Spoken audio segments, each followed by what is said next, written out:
recherche, de la méthodologie, des résultats préliminaires et des conclusions et perspectives. Alors donc en guise d'élément de contexte, je dirais qu'en fait la banane, comme vous le savez, la banane est très importée au Sénégal. En 2013, les importations avaient été estimées à 17 000 tonnes pour environ 4 milliards de francs CFA, 4,3 milliards. Ces mêmes chiffres étaient de 15 000 en 2012 et 14 000 en 2011. Donc nous voyons qu'en fait, les importations de bananes sont de plus en plus croissantes au Sénégal. Pourtant, à côté, nous avons une production qui est de 30 000 tonnes et qui représente en fait 6,5 milliards. Et ces 30 000 tonnes sont assurées par à peu près 9 000 producteurs.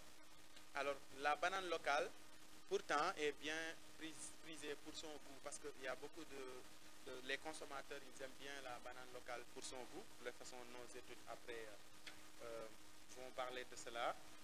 Mais cette banane souffre de problèmes de conditionnement et de stockage, car plus de 25% de la production annuelle pourrit dans les lieux d'exploitation, ce qui est assez dommage.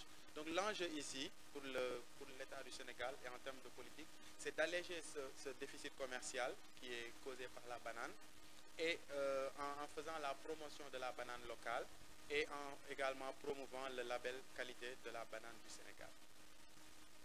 Alors, en termes de questions de recherche, nous étions proposés de voir en fait les investissements et les accompagnements qui permettraient d'accroître la production et la compétitivité qualité-prix de la banane locale du Sénégal. Alors, en termes de méthodologie, c'est une enquête producteur qui a été faite donc, dans les zones de production du Sénégal, qui sont Tambacounda, Kolda, Sédhiou. Et nous avons donc utilisé des bases de sondage, on a constitué des bases de sondage en s'appuyant sur les fédérations de producteurs du Sénégal, de bananes douces au Sénégal.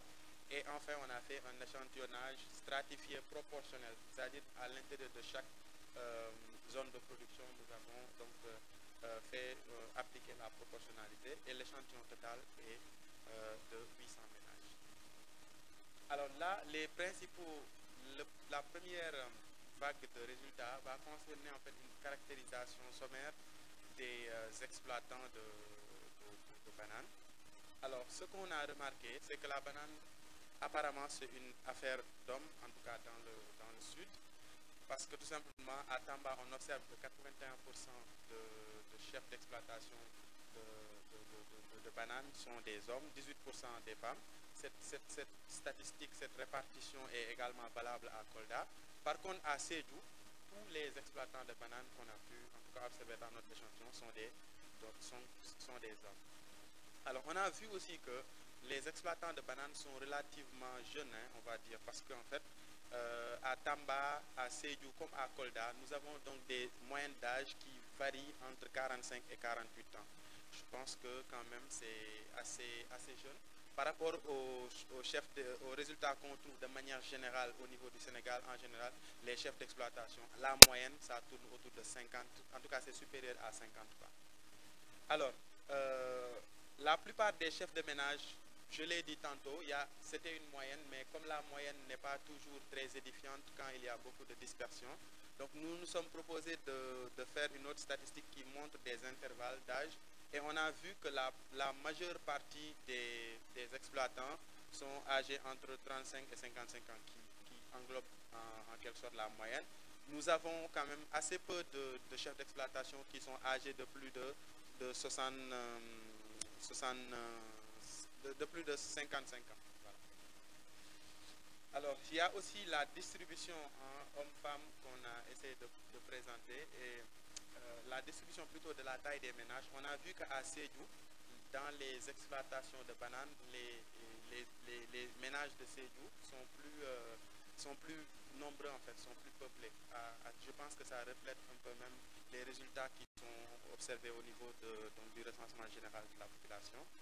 Sédhiou étant une zone à taille de ménage assez élevée. Donc 12 membres en moins 12,7, donc qui se rapproche plutôt de 13. Alors, il y a aussi cette taille qu'on a donnée par classe et on a vu aussi que c'est assez fréquent. Il y a les il y a les producteurs qui sont âgés entre 15 et 60 ans qui sont les plus fréquents dans les activités des exploitations. Nous avons aussi noté des enfants qui travaillent au niveau des exploitations de bananes. Et donc, on a considéré comme enfants les individus ayant moins de 15 ans. Donc, ça va entre 5 et 15 ans. C'est ce qui est également une statistique à remarquer. Alors, il y a aussi les types d'exploitation. En fait, il y a les exploitations traditionnelles et les exploitations modernes. On a vu qu'en fait, au niveau de Kolda, c'est plus des exploitations de type traditionnel, c'est-à-dire qu'ils utilisent des moyens assez rudimentaires. Alors que dans les autres régions, c'est un peu plus équilibré. À Tamba même, on a observé que, tout comme à Sédhiou, c'est un peu plus légèrement plus important que les types d'exploitation modernes. De toutes les façons, je pense qu'à Tambacounda, c'est là où on observe les plus grandes exploitations de bananes au Sénégal. Alors, il y a aussi les systèmes de production. Hein. Il y a des systèmes irrigués, il y a des systèmes pluviaux et également des systèmes qui combinent les deux. Alors, donc en vert, nous avons l'irrigué combiné au pluvial. En rouge, nous avons le pluvial et en bleu, nous avons l'irrigué. Donc, on a remarqué qu'au niveau de Tambacounda, l'essentiel est fait sous irrigation en fait. Bon, et à Sédhiou, c'est aussi la majorité est liée à l'irrigation. Par contre, à Kolda, c'est assez balancé en fait. Les trois formes de production sont assez équilibrées. En fait. Donc voilà, c'est à Tamba ou en tout cas où on note la plus grande production du Sénégal. Peut-être aussi c'est un peu lié à cela. C'est peut-être ça qui explique l'irrigation. Alors, nous avons aussi une mécanisation au niveau des zones de production de bananes assez sommaire, hein, comme on l'a qualifié. Nous avons donc 69% des équipements qui sont constitués de petits matériels pour les exploitants. Le petit matériel constitue 83% à Kolda, 69% à Tamba et 66% à Sédhiou. Voilà, donc voici les statistiques. Pour chaque zone, nous avons la typologie, c'est-à-dire le matériel lourd, le petit matériel et même les matériels de transport de personnel sont également représentés. Nous avons aussi ici, c'est la même chose, hein, mais sauf que on a essayé de voir aussi la source d'acquisition de ces matériels-là. Donc à chaque fois, on s'intéresse un peu aussi aux achats, on s'intéresse également aux dons, aux héritages, qui sont pratiquement les formes d'acquisition de matériel, et on a essayé de les ventiler par type de matériel. On voit qu'il y a le petit matériel qui est systématiquement acheté. Nous avons aussi des dons en termes d'infrastructures, certainement des projets qu'on va creuser davantage.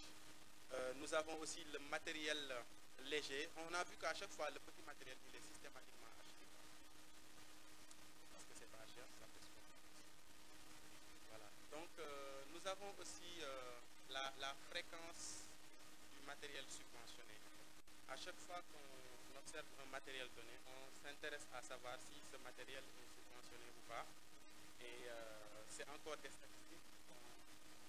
On va aussi peut-être certainement faire les mêmes interprétations que tout à l'heure. Mais en fait, on voit que 2% des matériels légers sont subventionnés, 7% des matériels lourds ont été subventionnés dans les exploitations de bananes de manière générale. Voilà. En fait, il faut aussi voir qu'il y a des variations régionales, comme toute moyenne, elle cache des disparités, comme nous l'avons dit tout à l'heure. À Tambacounda, nous avons vu qu'en fait, le matériel lourd aurait été subventionné à hauteur de 33%, alors qu'à Kolda, on n'a pas observé de subvention sur le matériel. Donc voilà, ce sont des statistiques qui sont montrées par les. Alors, nous avons aussi les prix. Hein. On s'est intéressé également aux différents prix de différents types de matériel qui ont été observés. Nous avons vu que les différences de prix sont autour de 40 000 francs pour les types légers dans la région de Tambacounda. Pour chaque type de matériel, on a donc des prix qui diffèrent d'une région à une autre. Et peut-être qu'en approfondissant l'analyse, on va faire des fouilles de données, des régressions pour essayer de comprendre un peu c'est quoi les facteurs qui influencent les prix d'acquisition. Voilà, donc voici ce qui concernait en fait un peu la présentation sur la mécanisation et la caractérisation des ménages.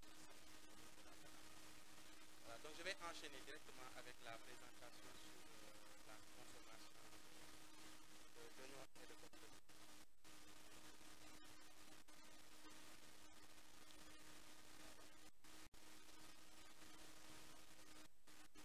En fait, on a fait les deux bananes. Il y a la caractérisation de la banane et il y a également la mécanisation.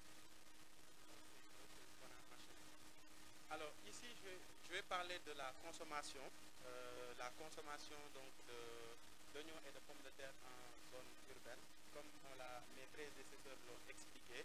En fait, l'enquête sur la consommation, c'est la même enquête, hein, sauf que maintenant, on a différencié les thématiques qui concernent le riz, les céréales sèches, les fruits et légumes et même les biens durables, etc. Alors, dans cette enquête, on ne s'est pas limité seulement à quantifier, à évaluer les quantités qui sont consommées et les dépenses qui sont effectuées, mais on s'est aussi intéressé, parce que le fact sheet qu'on va présenter ne permet pas de montrer toutes ces informations, mais on s'est aussi intéressé à des caractéristiques qualitatives pour essayer de voir pourquoi en fait ils préfèrent un type d'oignon donné plutôt qu'un autre, un type de riz donné plutôt qu'un autre, et également les caractéristiques organoleptiques qui intéressent les consommateurs. Et donc ça nous a amené un peu à faire un petit fact sheet où ça ne va pas apparaître, mais ici c'est plutôt les quantités, les dépenses et également les tendances en termes de zones et de régions. Alors donc le plan de la présentation il sera le même, donc on va présenter des résumés du contexte, les questions de recherche, la méthodologie d'enquête, les résultats préliminaires et puis les conclusions et perspectives. Alors ici, nous allons dire qu'en fait les productions horticoles au Sénégal sont en constante progression depuis des années. Elles sont passées de 400 000 tonnes en 2001 à plus de 900 000 tonnes en 2014. Et les principales spéculations qui tirent en fait ce dynamisme dans notre culture sont l'oignon et la pomme de terre. Donc il y a d'autres éléments comme la tomate industrielle qui feront l'objet de factures. Mais l'oignon, dans tous les cas, est une spéculation majeure et enregistre depuis une dizaine d'années une augmentation qui est passée de 90 000 tonnes en 2001 à 245 000 tonnes en 2014. L'un des objectifs majeurs du Sénégal dans ce domaine est de réduire les importations d'oignons et de pommes de terre. Alors pour l'oignon, il s'agit d'atteindre l'autosuffisance en 2017. Je pense que en atteignant une production de 350 000 tonnes, on sait que la production d'oignons est assez satisfaisante au Sénégal, mais il y a des problèmes. Le défi majeur, c'est l'étalement de la production dans l'année. Parce qu'on sait qu'au Sénégal, il y a une production qui est assez intéressante, mais le fait de trouver l'oignon pendant toutes les saisons de l'année, en tout cas, c'est ça qui est un peu le défi majeur à relever. C'est pour ça qu'en fait, en termes de questions de recherche, on s'est intéressé aux investissements ainsi que les accompagnements qui pourraient permettre une disponibilité de l'oignon et de la pomme de terre sur toute l'année. Et en termes spécifiques, nous nous intéressons au boulot d'étranglement qui empêche donc cette disponibilité sur toute l'année. Nous voulons également identifier et caractériser les opportunités de marché ainsi que les accompagnements pour une compétitivité prix et qualité. Et enfin, nous cherchons également à proposer des solutions qui permettraient d'assurer cette disponibilité en termes de compétitivité sur un marché urbain. Alors, en termes de résultats, principaux résultats pour l'étude, on a vu qu'en fait,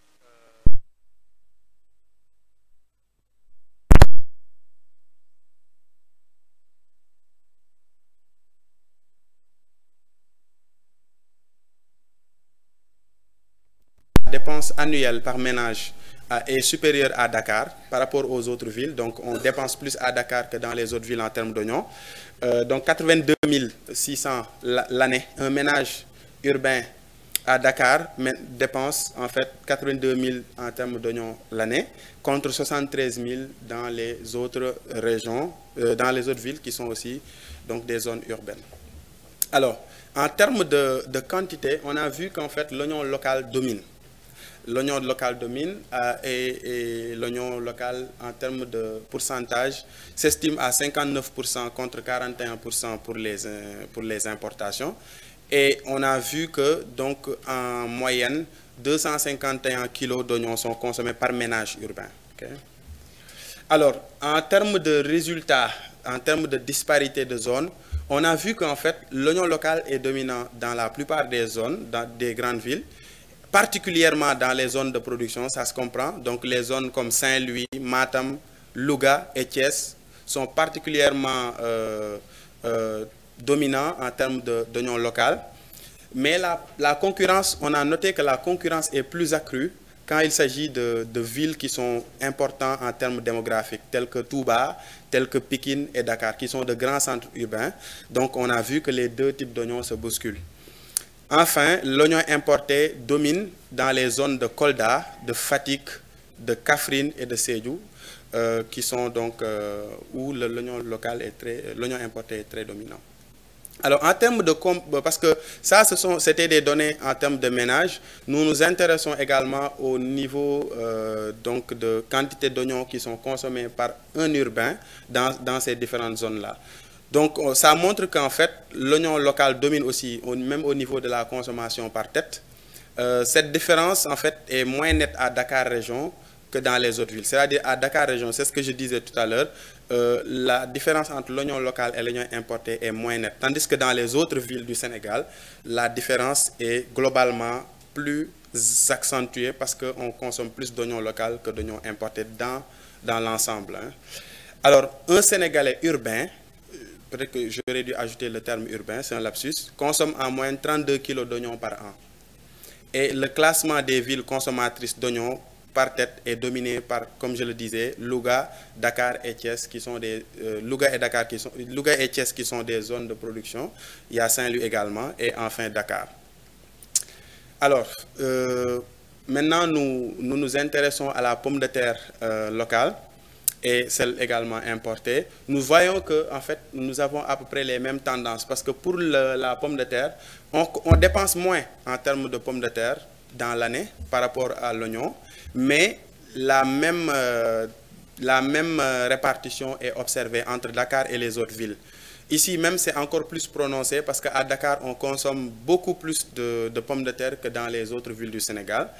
Mais dans l'ensemble, la pomme de terre intervient pour 52% en termes de dépenses. Pomme de terre locale.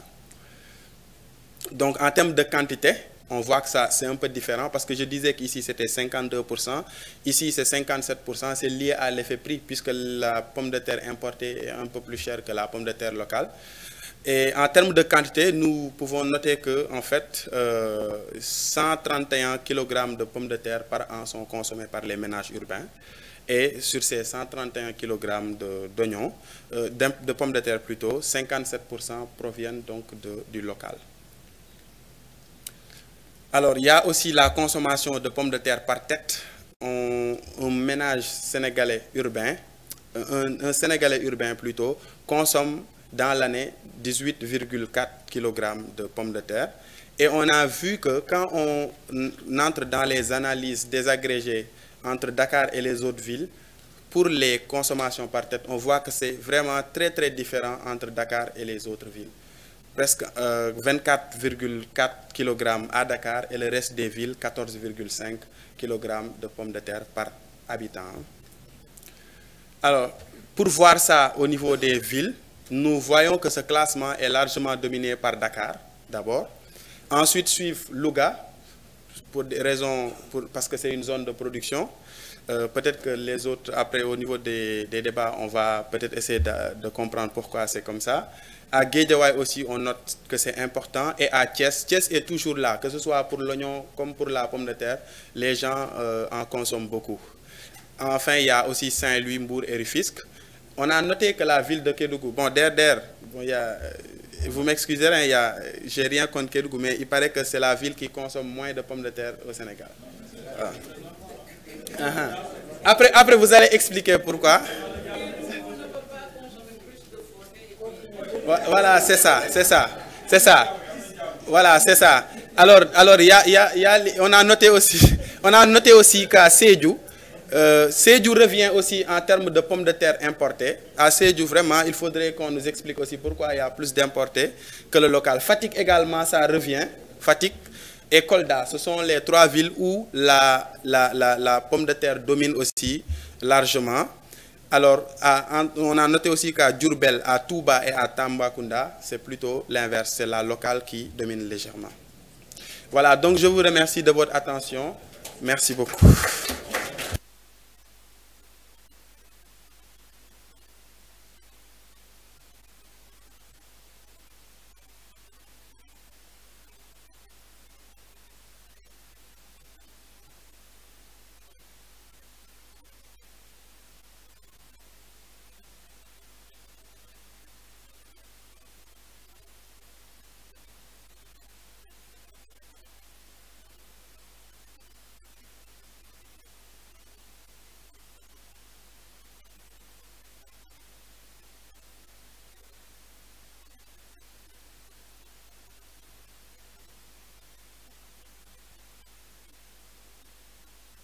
Il me disait qu'Ami est à la corniche et Ami est en train d'arriver.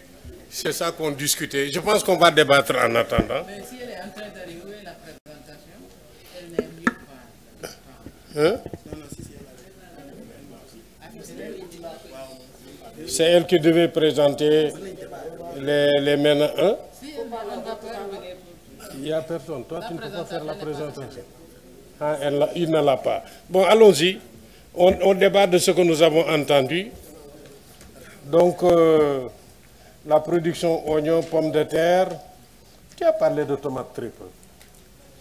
Pourtant, c'est là-dedans. Hein. Et banane encore.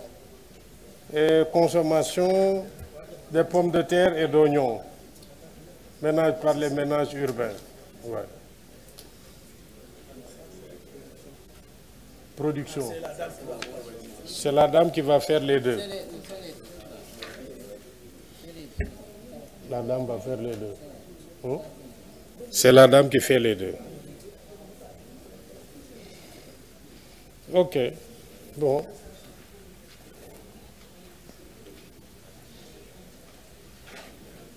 Okay. On a entendu parler de la banane, pommes de terre, oignons. On nous a parlé de ce qui caractérise Louga, de ce qui caractérise Kolda, Sédhiou et Diourbel, Touba. Bon.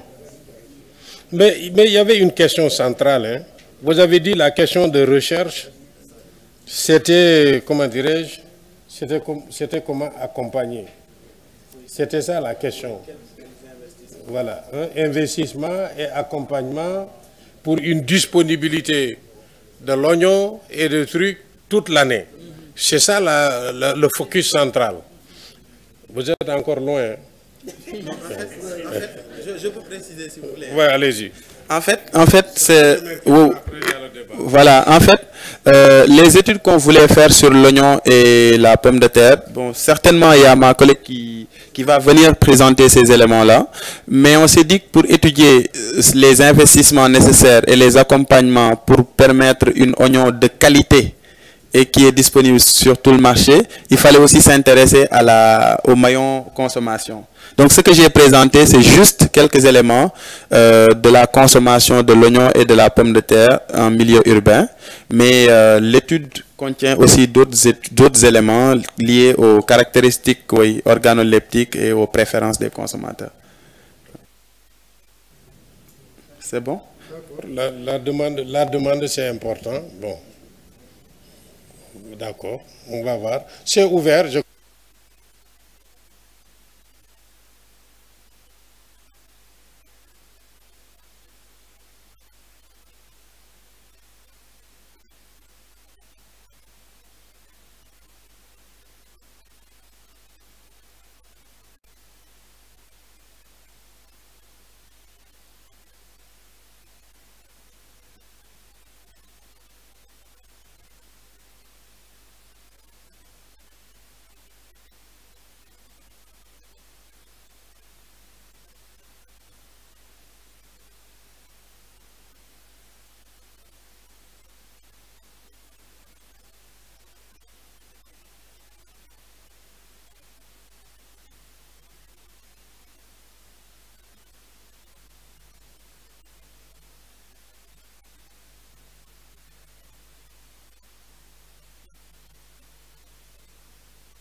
J'ai ici Tal Sarombeng.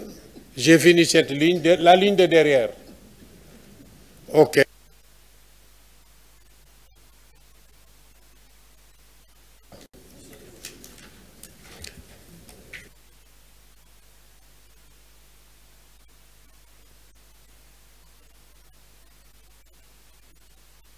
Par là.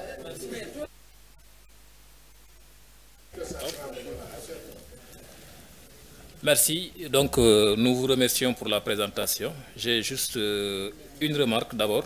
C'est par rapport aux statistiques. Nous avons vu, par exemple, dans la mise en contexte que vous avez parlé pour ce qui concerne l'oignon. Vous avez donné des statistiques de 2014, alors qu'on est encore en 2018. Donc, il se pose un problème de mise à jour. Il serait pertinent pour moi. Bah. Je laisse le soin à la DAPSA de le faire alors. Autre aspect aussi, c'est par rapport aux excédents saisonniers, pour ce qui concerne l'oignon et la pomme de terre. Alors, nous sommes par moment autosuffisants, il faut le reconnaître, mais nous sommes aussi par moment en situation de quasi-dépendance. Maintenant, est-ce qu'il n'y aurait pas d'effort à faire en termes de planification culturelle au niveau des zones d'exploitation pour améliorer un peu, comment dirais-je, la présence du produit sur le marché? L'autre aspect aussi, comme je l'avais mentionné pour ce qui concerne le riz local en termes de consommation au niveau des zones urbaines, la même remarque revient pour ce qui concerne l'oignon et la pomme de terre. Les réceptifs hôteliers, comme les restaurants et les grandes surfaces, méritent d'être approchés pour ne serait-ce qu'avoir l'information, et ça nous permettrait au moins de quantifier en quelque sorte aussi l'offre de façon beaucoup plus appropriée. Je vous remercie. Merci beaucoup, Ndiaye.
Merci beaucoup, Ndiaye.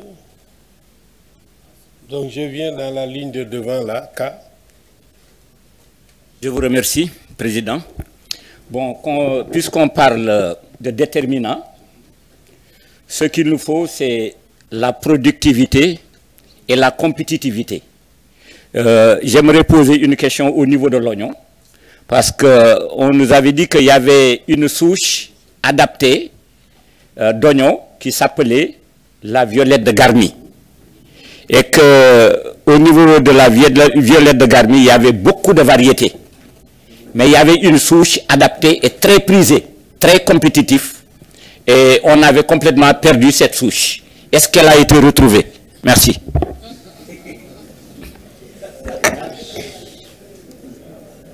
Merci, Kabadjan, sur la même ligne. Voilà, merci, Président. C'est juste par rapport à la première présentation, au niveau des éléments de contexte. La première phrase, je crois, en lieu et place d'importation, je crois c'est exportation. Parce que quand vous dites que les importations de bananes avec 17,066 tonnes, et ce n'est pas les exportations.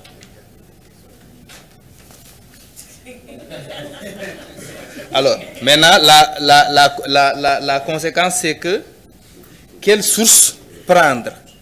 Parce que vous avez mis entre parenthèses ministère du Commerce. C'est un débat.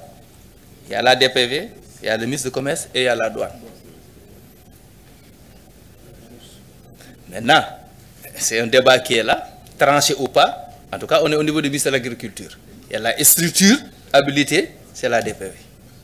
Merci. Les importations. Sur les importations. Ouais, d'accord. Il va répondre.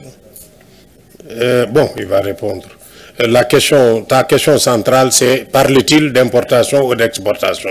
Maintenant, ce que tu as ajouté comme ton commentaire, quand on parle d'importation, quelle source prendre? DPV ou douane? Voilà. Bon, au cas où ce qu'il a dit, c'est importation, là aussi, tu verses ça dans le débat. Voilà, merci beaucoup. Non.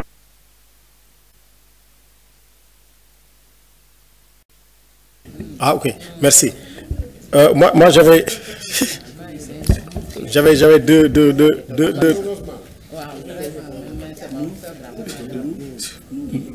Nohin. Bon, j'avais